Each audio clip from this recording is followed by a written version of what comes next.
Здравствуйте, уважаемые телезрители! Вы смотрите программу «Актуальная тема», и гость в студии сегодня доктор исторических наук, директор Института гуманитарных исследований Академии наук Чеченской Республики Тамара Эльбуздукаева.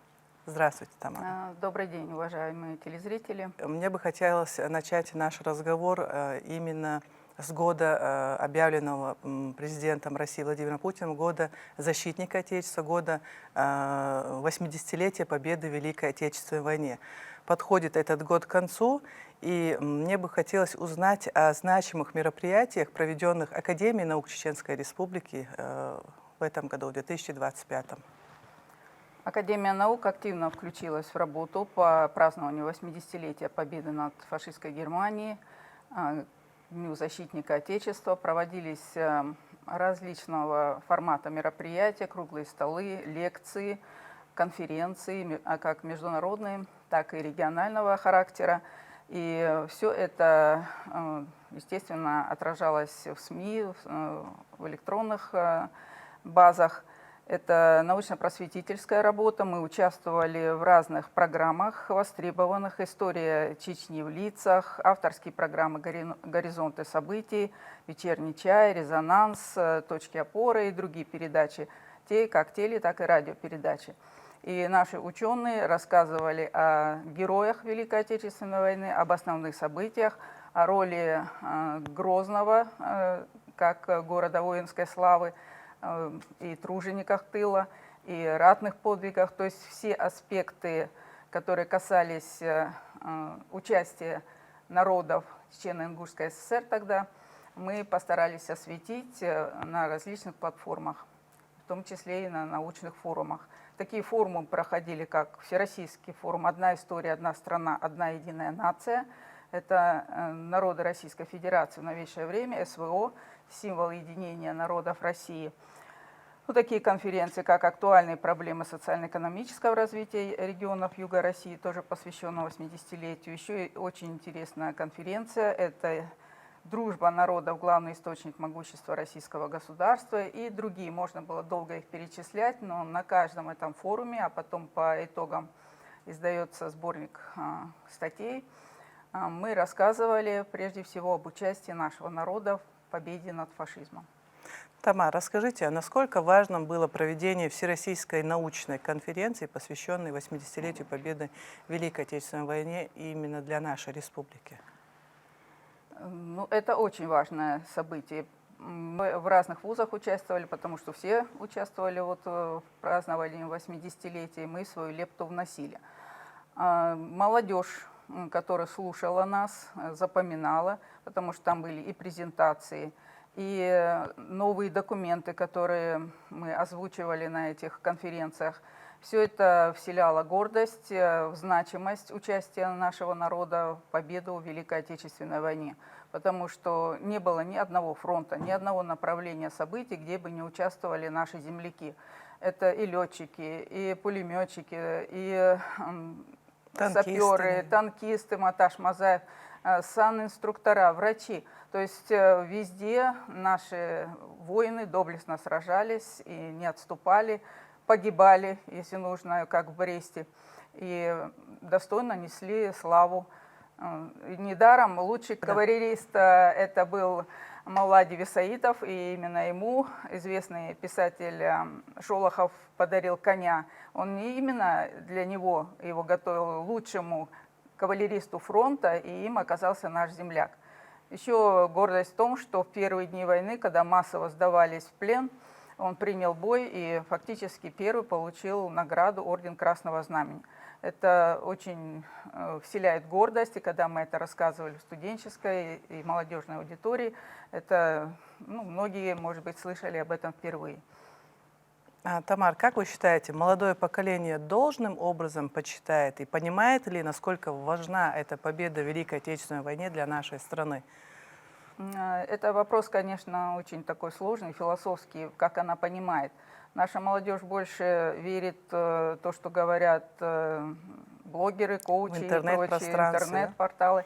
Поэтому задача популяризировать эту историю, чтобы молодежь это воспринимала. Да, мы читаем лекции в молодежной аудитории, мы выступаем по телевидению, но сейчас, к сожалению, молодежь телевидение особо не смотрит. Поэтому задача это о том, что как можно шире популяризировать различными способами, методами, понятными для молодежи, может быть, короткие какие-то рассказы, так сбрасывать о каждом герое. И теперь у нас, ну, может быть, я опережаю, это СВО, где доблестно сражаются наши земляки. И подвиги совершают, и выносят с поля боя товарищей. Создается такое братство народов, и это будет тоже изучаться и популяризироваться, можно сказать. Тамар, в последнее время нам приходится доказывать ученым, так скажем, историкам, что чеченцы принимали в этой войне значительную роль и участие, доказательства, чему есть архивные материалы, документы, награды наших героев и многое другое. В связи с чем происходит это, вот, на ваш взгляд? Ну, здесь я хотела бы сказать, что фальсификация истории и вклада народов СССР в победу над фашизмом, они начали сразу после победы. Потому что союзники, они перетягивали победу на себя, что основные битвы происходили не на Советско-Германском фронте, а где-то в Африке или на Тихом океане, на севере, значит, ну, в Азии юго-восточной. То есть они хотели нивелировать и украсть нашу победу. В этой связи и замалчивание роли каждого народа. Ведь каждый подвиг, не обязательно он должен быть подвиг у станка, подвиг на поле, когда, лишая себя какого-то достатка, все на фронт, все для фронта, все для победы, под этим лозунгом жили и в тылу, и сражались на фронте. Поэтому нужно вот каждый факт, каждое явление популяризировать, описывать. Мы не должны всем доказывать. Мы уже доказали, что мы можем сломить и фашизм. Ну, мы, наши деды, скажем так, нашего поколения. И нынешняя молодежь доблестно сражается с неонацизмом уже.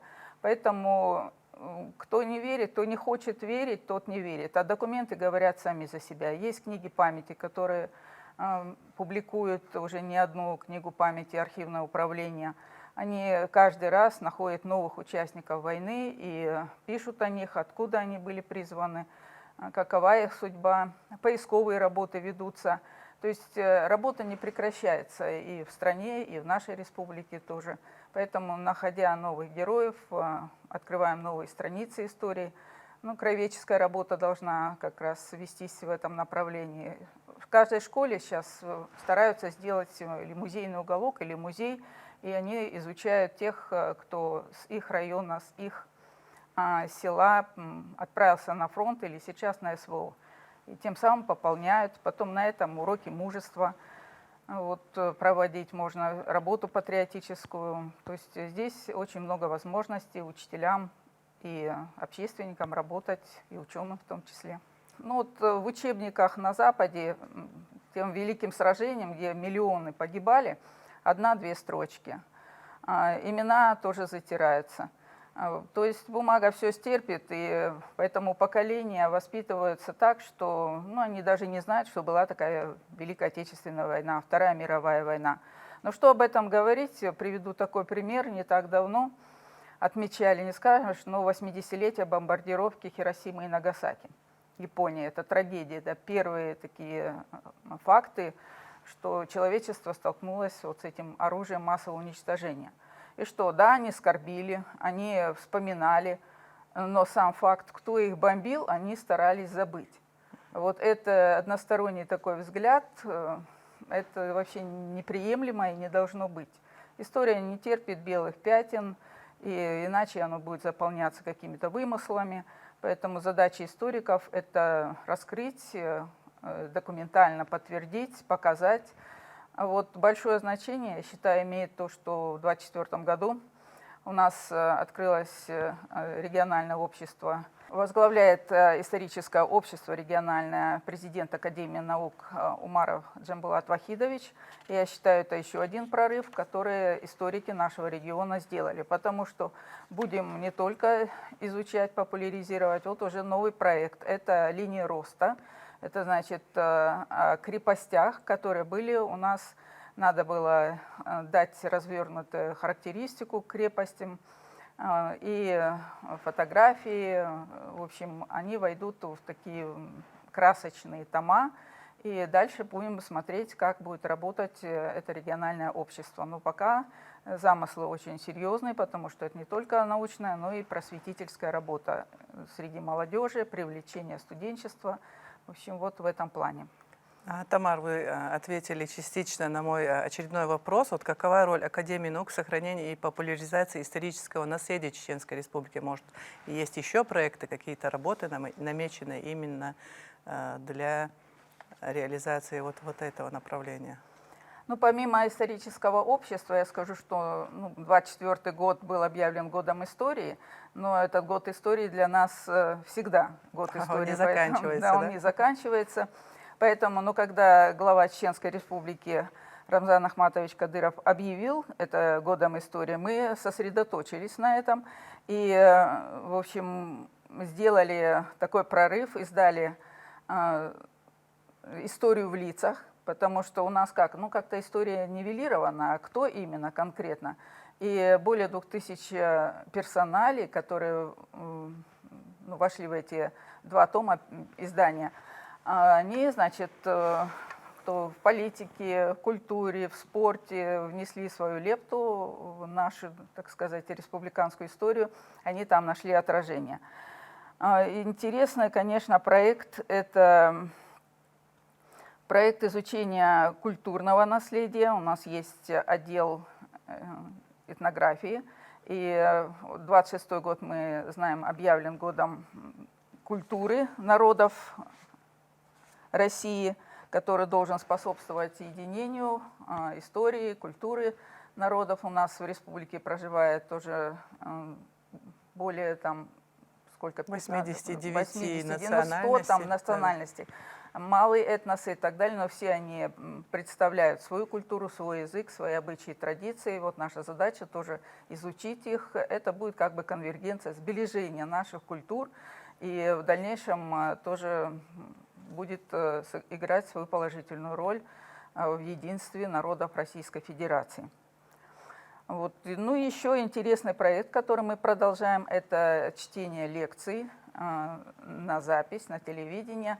Значит, это совместный проект Академии наук, Чеченского государственного университета, и ЧГТРК. И мы записываем лекции, ведущие ученые Академии наук, они же в университете преподают многие, они читают лекции на актуальные темы под запись. Это тоже большое дело в популяризации исторического, культурного наследия чеченского народа и народов, которые проживают.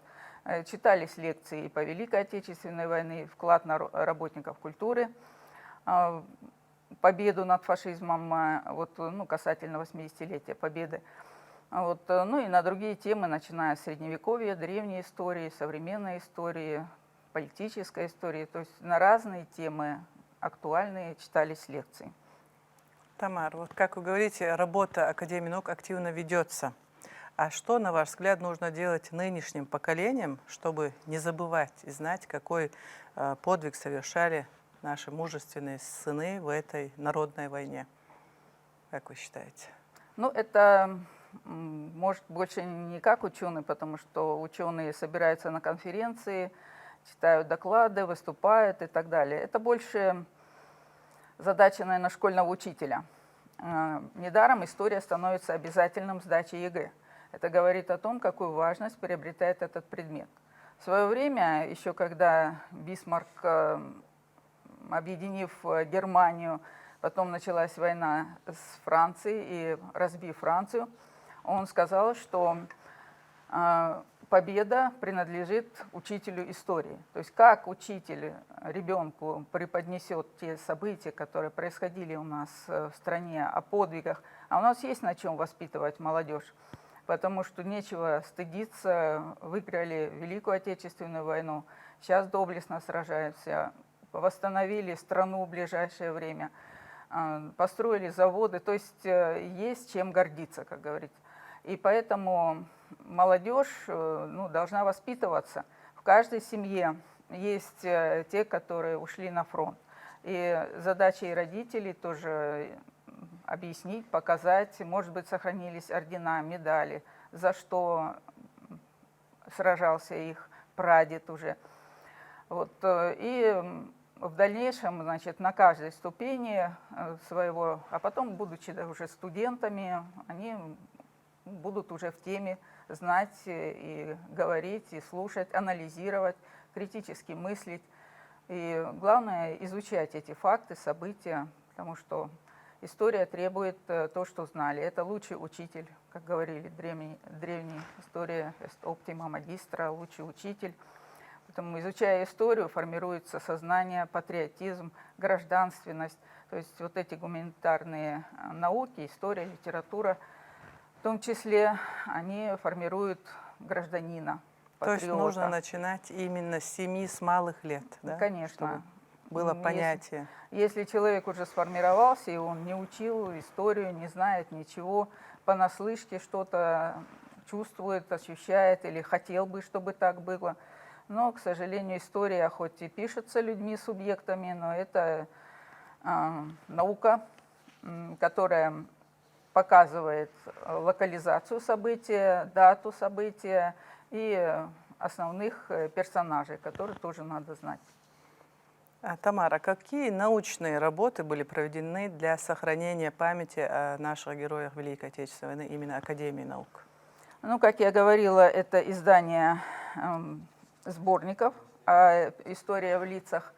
Вот далее, значит, ну, мы и средневековых лидеров тоже описывали, конференции проводили. Ну, вот известный наш герой, шейх Мансур, была проведена масштабная международная конференция в прошлом году, сборник подготовлен, там участвовали ученые не только Российской Федерации, но и Турции, и онлайн, в общем, из других стран. То есть мы такие крупные мероприятия проводим, и там даем такую платформу, чтобы все желающие могли выступить. Найдены были новые документы, о чем доложил в своем докладе президент Академии наук Джамбулат Умаров. И показывали то, что шейх Мансур – это лидер всего Северного Кавказа и его вклад в борьбу с царизмом. В общем, эта тема очень серьезная, актуальная, и она была развита. Ну а то, что я говорила, мы в 12-м форуме историков-кавказоведов в Сухуми участвовали. Там тоже международная конференция, более 200 ученых принимали участие, и в том числе и ученые с Академии наук. И мы говорили о том вкладе в победу великую и граждан из Чечено-Ингушской ССР, о подвигах. Эта конференция была проведена в этом году? Это было осенью, с 1 по 4 октября. Вот, и на таком форуме, тем более это считается другое государство, и наш голос звучал довольно-таки убедительно, и с интересом выслушивали доклады.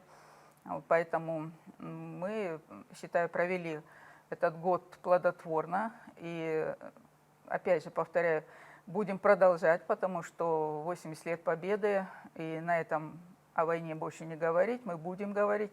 Тем более будем популяризировать подвиги наших граждан, сограждан и учить на этом молодежь. Тамара, вот на сегодняшний день уже нынешним защитникам Отечества снова пришлось встать на защиту прав и свобод нашего народа в рамках целой страны. Расскажите, как проявляют себя бойцы наши и с чем они столкнулись спустя вот столько лет снова? Это Фиксируются какие-то вот героические поступки нынешних как-то именно на таком уровне? Там герои СВО. Академия пока собирает материал, потому что мы знаем прекрасно позицию главы Чеченской Республики, что он сразу же, как только началось СВО, заявил о том, что Чеченская Республика готова отстаивать целостность и суверенитет Российской Федерации, что соотечественники наши на самых сложных участках фронта показывают образцы мужества, героизма. И с самого начала спецоперации участвовали в зону боевых действий, направлены десятки тысяч человек. И у нас легендарный спецназ «Ахмат» показывает себя И есть, кстати, вот в Гудермесе все знают, это Российский университет спецназа, там работают наши ученые и читают им лекции по истории, по праву. Это, в частности, Джамбулат Сайдумов, доктор юридических наук. Он там активно работает, готовит. То есть они должны уже знать, что это происходит. входит в курс обучения, Это входит да? в курс обучения. И вот, Очень может быть, интересно. краткий, но тем не менее наши ученые говорят им, рассказывают, показывают всю ответственность за то, что они должны делать в зоне СВО, как себя вести. Но я не говорю уже о гуманитарной помощи, которую оказывают. То есть все эти факты мы собираем, и я думаю, на следующий год уже какие-то будут труды показаны. Может, конференцию проведем. Потому что мы планируем конференцию международную к 75-летию Ахмата Хаджи Кадырова, и там тоже будет обозначено направление об участниках СВО, наших земляках, и будут деланы доклады, и будет издан сборник трудов. Как вы считаете, повезло тем героям Великой Отечественной или нынешним?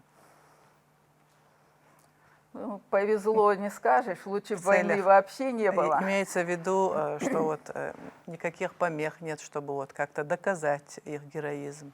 Про вот Великую Отечественную войну очень трудно, вот и давали, но присваивали, но не давали этого героя. Было трудно вот с этим. Ну да, репрессии. особенно после того, как выселили. Да. Я поняла ваш вопрос. Но сейчас такой трудности нет.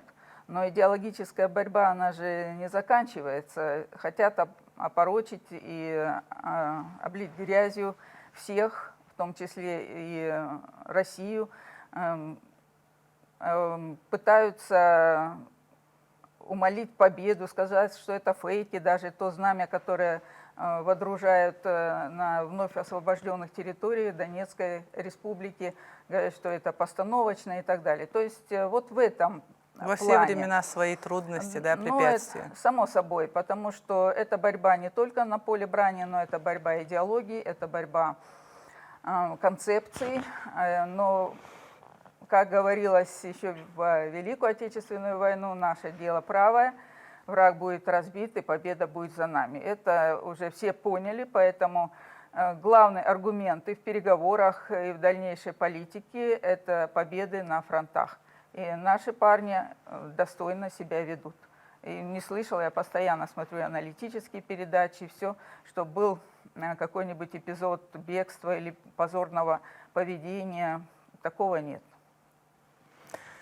Тамар, время нашей программы ограничено и подходит к концу. Мне напоследок хотелось бы поблагодарить вас за то, что вы пришли на нашу программу, ответили на очень важные для нашего народа и нашей страны вопросы. Благодарю за внимание. Надеюсь, это не последняя встреча, и мы будем вас информировать о важных событиях, которые происходят в Академии наук Чеченской Республики. Спасибо. Нашим телезрителям я напоминаю, что сегодня у нас в гостях был доктор исторических наук, директор Института гуманитарных исследований Академии наук Чеченской Республики Тамара Эльбуздукаева. Ну а с нашими телезрителями я прощаюсь. Спасибо вам за внимание и до новых встреч на ГТРК «Войнах».